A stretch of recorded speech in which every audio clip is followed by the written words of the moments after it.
So today, hopefully it's a short video, but I'm having to replace the screen of our sliding door. So this is our doggy door, and sometimes the dogs come in aggressively, I guess, or excitedly, and eventually it starts to tear. But today I'm going to show you how we replace the screen, and we're actually going to replace both the bottom and the top, because even this top one, I don't know if you can see it there, but even this top one here is already starting to tear. So we're going to replace that too.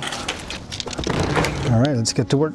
So quick tip, this vinyl insert, they call this a spline. These tend to be brittle and they might easily break just like that. So you want to remove it in such a way where you get most of it out in one go. If you try and pull it, you're just gonna have to keep fishing it out, and it's a pain in the butt. Get something like long nose pliers that you can use to roll this over like this.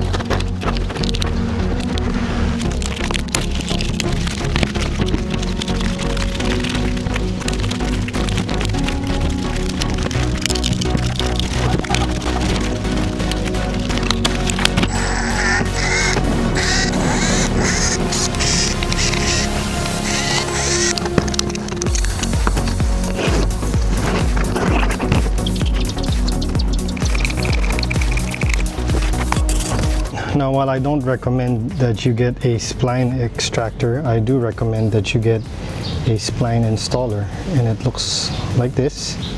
It's got a concave roller on one end and a sharper edged one on the other, and then you got to get spline. Now, thicker is better. Whatever you feel you can fit into the gap, that's what you get, because if you get something too small, it'll slip right out. Now, what I like to do is I like to do one side first, and then I'll pull the other end to make sure it's tight. Yes, you see that there's a mark.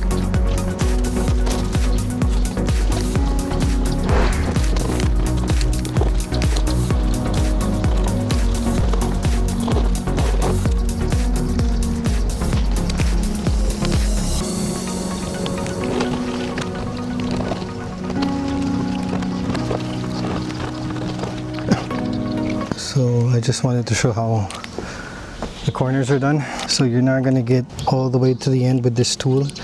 It's just not possible because it's a circle. So you just try and get as much of it in as you can. And then for the last bit, I use that flat screwdriver, and you just push it in. And you all want to make sure you're always pushing on the outside of the spline, so that even if the screen tears, you're tearing it on this side, which is okay. We're going to cut that off anyway.